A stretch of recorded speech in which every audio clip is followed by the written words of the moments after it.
Hello, I'm Dr. Patrick Tursky, Professor of Radiology.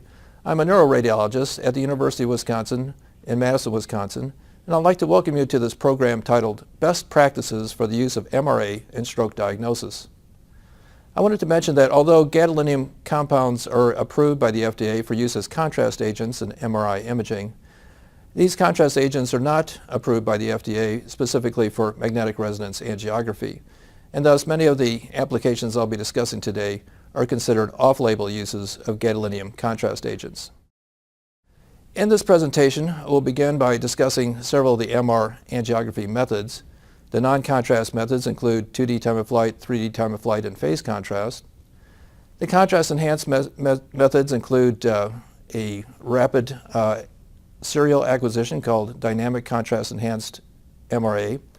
And we'll discuss for a few minutes contrast-enhanced T1 black blood arterial wall imaging. The applications that we'll go over will include acute stroke diagnosis and also transient ischemic attacks, wake-up stroke, subacute types of ischemic injuries, arterial dissection, and pediatric stroke. I should mention that most acute stroke workups are done with CT, CTA, and CT perfusion, so we'll focus more on the transient ischemic attacks and wake-up stroke applications. Okay, well, let's start with some of the techniques. 2D time of flight angiography was the first MRA technique that was introduced. This is based on the inflow of blood into the imaging slice. The inflowing blood is fully magnetized and thus has a higher signal intensity than the surrounding tissues. These are usually obtained as thin slices, and if you stack up the slices, you can then do what's called a maximum intensity projection and extract from that imaging volume the vascular structures of interest. If you put a SAT band superior to this region, you can eliminate the venous inflow and thus produce an image of the arterial structures without venous overlap. A couple of things to keep in mind is that as the spins or the protons flow through the imaging volume, they may become saturated. That is, we see multiple radio frequency pulses and lose their signal intensity. Another problem is that if there's turbulent flow, the spins may dephase and also lose signal intensity because of the loss of coherence of the phase spins.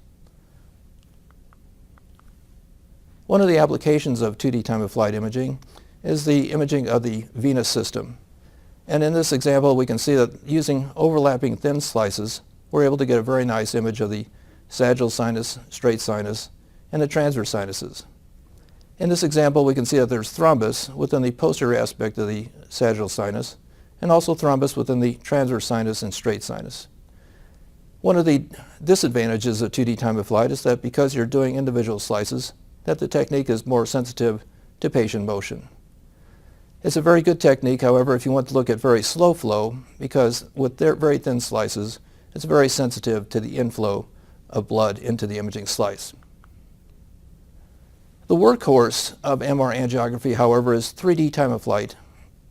And 3D time of flight is a volumetric acquisition, which is also based on the inflow of blood into the imaging volume. 3D time of flight and using the 3D acquisition technique provides higher signal with greater resolution and smaller voxels. The advantages of the higher resolution and better signal to noise enable you to reduce the voxel size, and when you reduce the voxel size, you can also reduce the amount of spin dephasing due to susceptibility effects and due to complex flow within the imaging volume. So we were able to reduce signal loss from spin dephasing by using a 3D time of flight volumetric approach with very small voxels. It also has some limitations related to saturation of blood as it flows through the imaging volume, much like you would experience with a 2D time of flight imaging technique. So in order to overcome this limitation, what is done routinely now are overlapping slabs, which enable us to reduce the amount of saturation of flowing blood through the imaging volumes. And the slabs overlap a small amount, and we also vary the flip angle in each slab so that there's much less saturation of the blood as it flows through these imaging volumes. When we stack up these slabs, we can get a very large area of coverage with very minimal amount of saturation of the flowing blood. Although the techniques currently take a few minutes to acquire, these can be greatly accelerated, and in future applications and future implementations, we will see very fast 3D time-of-flight acquisitions based on parallel imaging and using multi-band, multi-slice techniques. The nice advantage of time-of-flight acquisitions are that there's no risk of contrast reactions or accumulation of gadolinium within the tissue, or of NSF. The third type of non-contrast MR angiographic technique is called phase contrast MRA, and this is based on the use of bipolar flow encoding gradients. The bipolar flow encoding gradients enable us to detect the phase shift of moving spins as they move through the imaging volume. Stationary spins refocus after the bipolar gradient, whereas moving spins will acquire a phase shift which is directly proportional to velocity. And so we can quantitatively measure velocity using this technique. One of the disadvantages of phase contrast MRA is that you have to select the velocity encoding. If you select the velocity encoding too low, it will result in aliasing of the high velocity spins. And if you select it too high, you'll have a reduction in the signal to noise for the spins moving through the imaging volume. So it's important to try and select the velocity encoding to match the velocity of flow that you're most interested in. For example, if you're doing venous imaging, you may want to select a lower velocity encoding. In this instance, we can see that on the left is a magnitude image from the 3D phase contrast acquisition. And remember, with 3D phase contrast, you get a magnitude image as well as the flow images. The magnitude images are basically 3D SPGR images, much like you would get with any type of T1 acquisition. When we're interested in looking at the venous system at our institution, we will obtain the 3D phase contrast acquisition with contrast. This gives us a nice contrast-enhanced 3D SPGR exam to add to the imaging evaluation. And in addition to the magnitude images, of course, you'll have your flow images. The flow images can be then displayed using maximum intensity projections in the sagittal or coronal views. So in this example, you can see that there is a thrombus within the posterior sagittal sinus and straight sinus, and residual flow within a small portion of the sagittal sinus, which represents some residual flow channels. The next MR angiographic technique that we'll discuss is contrast-enhanced magnetic resonance angiography. This is obtained using a contrast agent to enhance the signal obtained from blood. Typically, we'll inject a contrast agent at a standard contrast dose using a power injector, and the contrast is then followed by a saline flush. The injection rate is usually 2 milliliters per second. We obtain the images during the first pass of the contrast agent, keeping the concentration of the contrast relatively high during the acquisition of the low spatial frequencies, which are the center of K-space. The center K-space is where all the contrast in the image is located and has the highest energy within the imaging acquisition technique. You should always try to use a programmable power injector. This is the most effective method to properly time the bolus. It also enables you to monitor the contrast dose, and it also provides a reproducible bolus profile, which then enables you to do some quantitative measurements of inflow if you're so interested.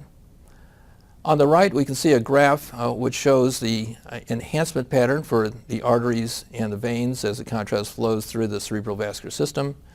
And we can see that what we would like to do is acquire the center of K-space when the contrast is at its peak and at a relatively stable concentration without a large variation in concentration, which if you obtain the images during the very early portion of the bolus, you can result in some artifacts in the image. So we like to try and obtain the images with fairly steady state. For contrast-enhanced MRA, there are sort of two ways that the images can be acquired. One is with a timed acquisition. A timed acquisition requires that there is a test bolus or some type of bolus detection system. When you do a timed acquisition, you usually have a really nice arterial phase image, but not any time resolution to it. The big advantage of contrast-enhanced MRA is that it's very, very sensitive to slow flow. And so if you have a narrowly occluded artery, you can see that vessel very, very nicely on contrast-enhanced MRA. The technique that we use is a time-resolved contrast MRA technique.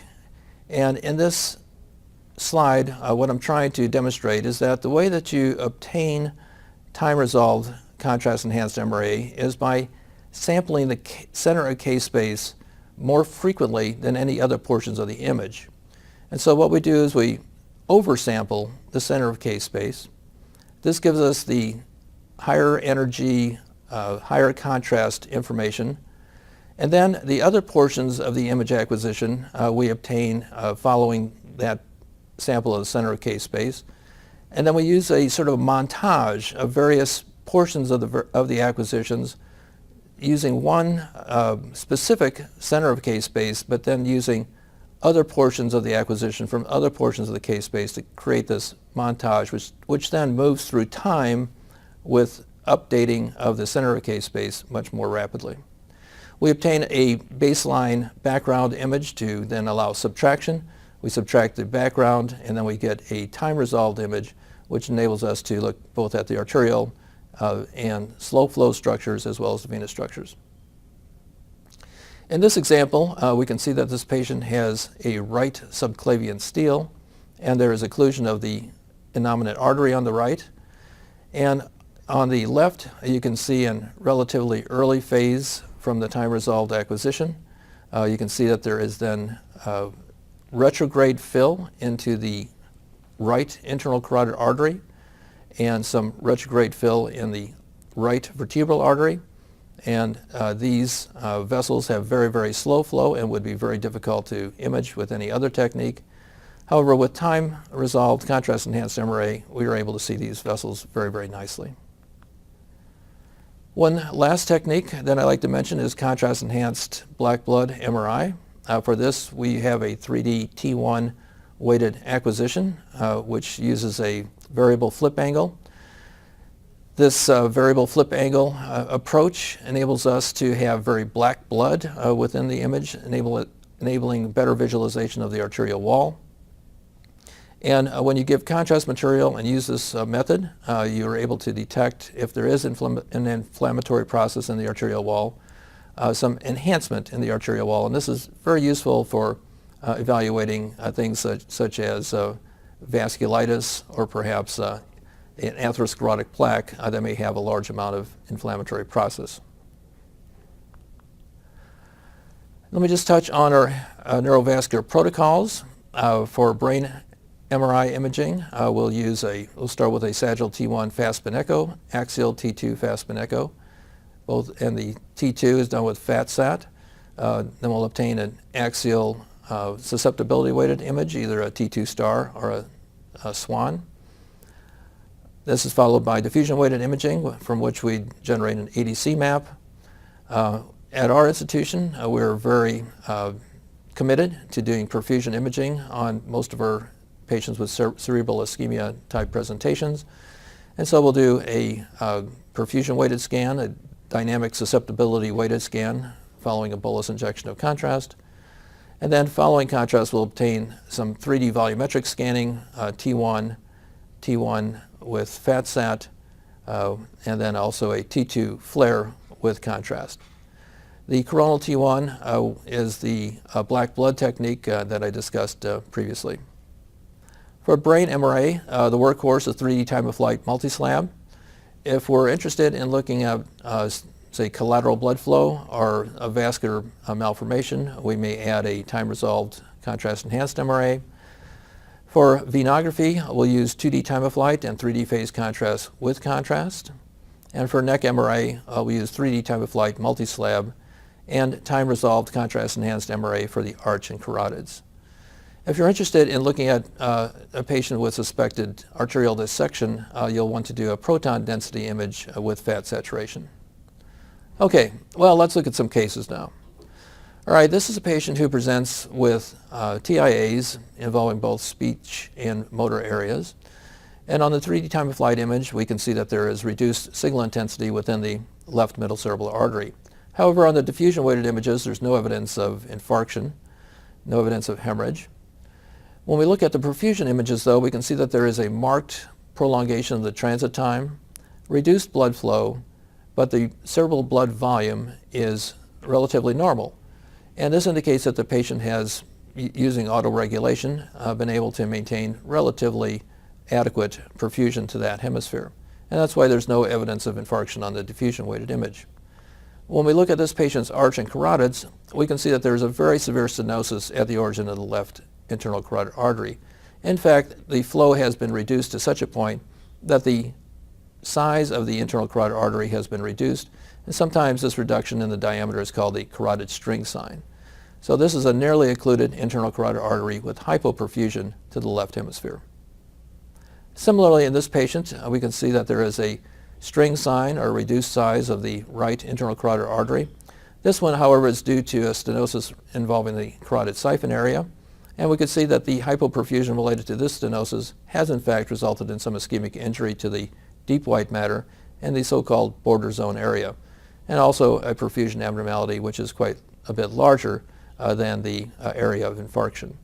If you notice on the 3D time-of-flight image at the bottom right that there is marked loss of signal in the distal internal carotid artery on the right, and this is due to saturation and loss of signal intensity due to the slow flow through the imaging volume. So this is one of the limitations of 3D time-of-flight, and you can see why contrast-enhanced MRA is much more able to identify these slow flow structures because it's not related, it's not relying on inflow enhancement. Okay, well, many strokes are related to arterial embolism, and so there's a lot of interest in studying the components of atherosclerotic plaque. The components that are of interest are the fibrous cap, and if the cap is intact, sometimes you can see enhancement of the fibrous cap. There's also growing interest in trying to identify the lipid or necrotic core. If the lipid containing necrotic core is exposed to flowing blood, this can be a source of the formation of thromboemboli. The patients who have hemorrhages within their plaque are certainly at higher risk for adverse events related to the atherosclerotic plaque. And with some of these techniques, we're also able to see enhancement within the plaque representing probably neovascular and inflammatory changes, and of course calcifications.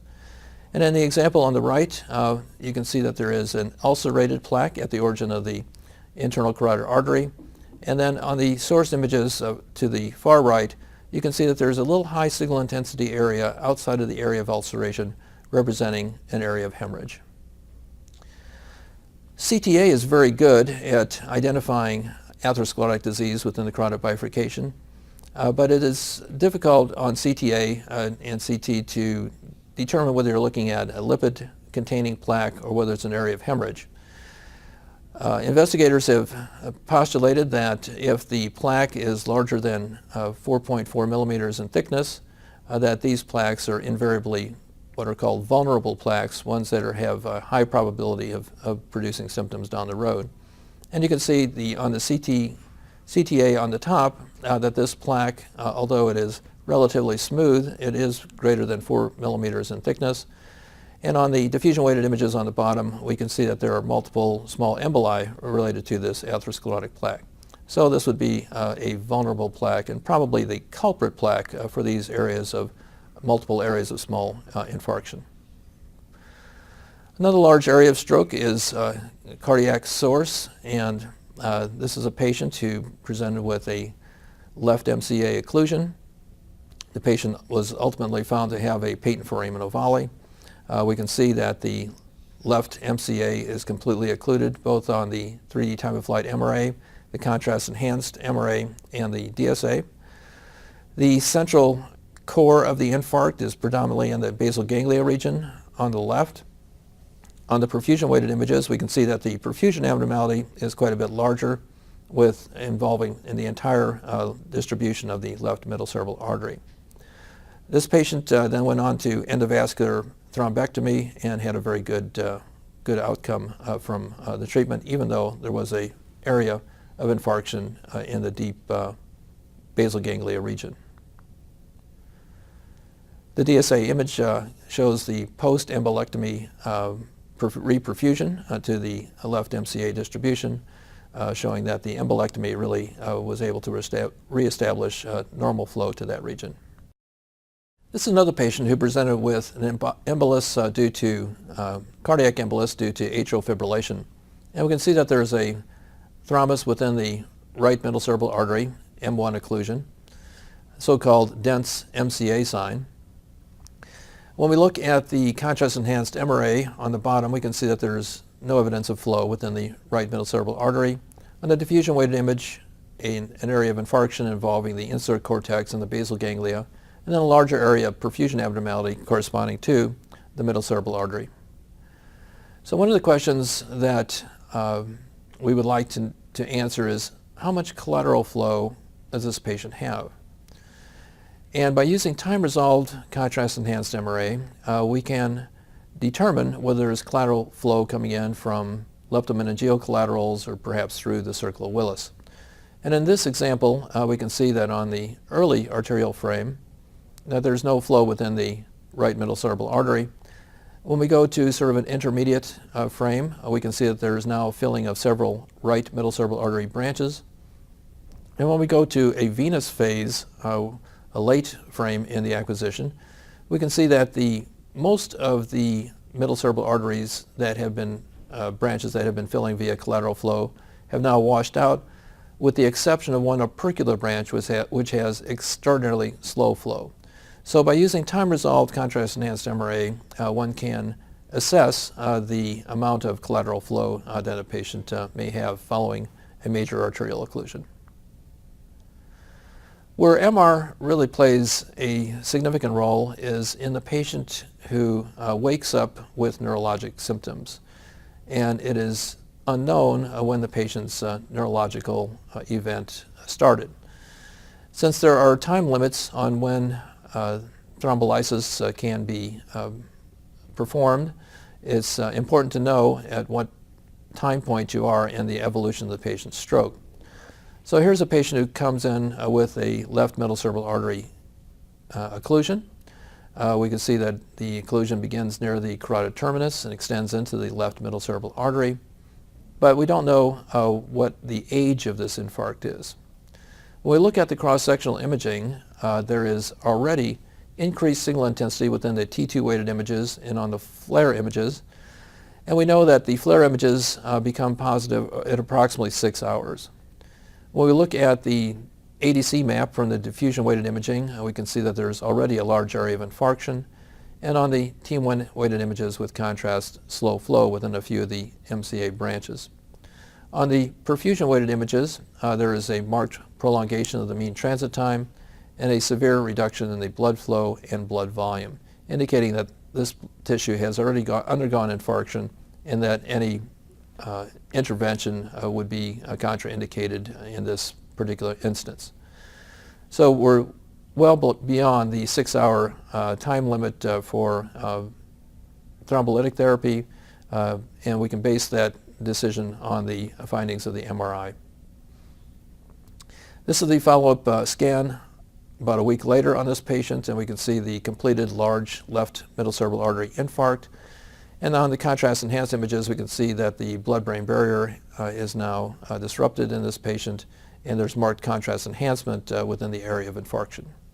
Contrast enhancement usually begins around the 3rd day after the infarct, peaks around 3 weeks, and resolves after a few months. Another cause of stroke is thrombosis, and in this instance, we can see that there's thrombosis of the right vertebral artery, resulting in an infarct involving the posterolateral aspect of the medulla, resulting in Wallenberg syndrome. Another problem that you may encounter with circulation of the posterior fossa is a subclavian steal. In this patient, the systolic blood pressure on the right was 171 millimeters of mercury, whereas on the left, the systolic arterial pressure was 80 millimeters of mercury. And so there's a marked asymmetry in the systolic blood pressure. When we look at the time of flight images, there's no apparent flow in the left vertebral artery on the time of flight images, but remember we also, in this type of acquisition uses superior sat pulse, so blood flowing from superior to inferior would be eliminated. The signal would be eliminated by that sat pulse.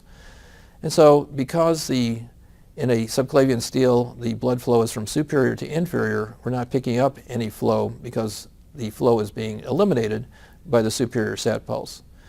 The way that you get around that problem is by doing a contrast-enhanced MRA, and we use time-resolved imaging at our institution, so we can see that there is some, through this series of images, some collateral flow within the left vertebral artery. This is flow that is trickling into the left subclavian artery, and we can see that there's just a tiny bit of flow detected within that left subclavian artery. In this patient, a little bit better illustration of how time-resolved imaging may be of value in looking at subclavian steal. On the left is a relatively early arterial frame image where you can see very low signal intensity within the left vertebral artery. A little bit later frame in the acquisition shows better filling of the left vertebral artery and better filling of the left subclavian artery. And then on the right is a limited MIP projection which nicely demonstrates the occluded proximal left subclavian artery and collateral flow via the basilar artery and right vertebral artery into the left vertebral artery and subclavian system. If you're interested in evaluating patients with carotid dissection, it's important to also include in your acquisition a proton density weighted image with fat saturation. And the arrows are pointing to a high signal intensity material within the wall of the blood vessel. This represents methemoglobin within the intramural hemorrhage within the carotid dissection. So this is an intramural hematoma, and when you are able to have direct visualization of the intramural hematoma, you can be very confident that you're dealing with an arterial dissection. And on the 3D time-of-flight imaging, you can see the variations in the lumen of the vessel related to the narrowing secondary to the carotid dissection. Although there's no infarction in this patient, there is a very slight prolongation of the mean transit time related to this right internal carotid artery dissection. Let's move on now to some intracranial arterial diseases. There are a large number of diseases that we could discuss today, but due to limitations in time, we're going to focus on kind of two patterns of arterial disease. One is moya-moya vessels, which are due to narrowing of the supraclinoid internal carotid arteries. And the other is sort of a beading or string of sausage pattern, which we can see with vasculitis, arteritis, various types of arteriopathies, and situations where you may have arterial vasospasm, such as in reversible cerebral vasoconstrictive syndrome. So let's take a look at moya-moya disease. This is a disease that is of unknown etiology.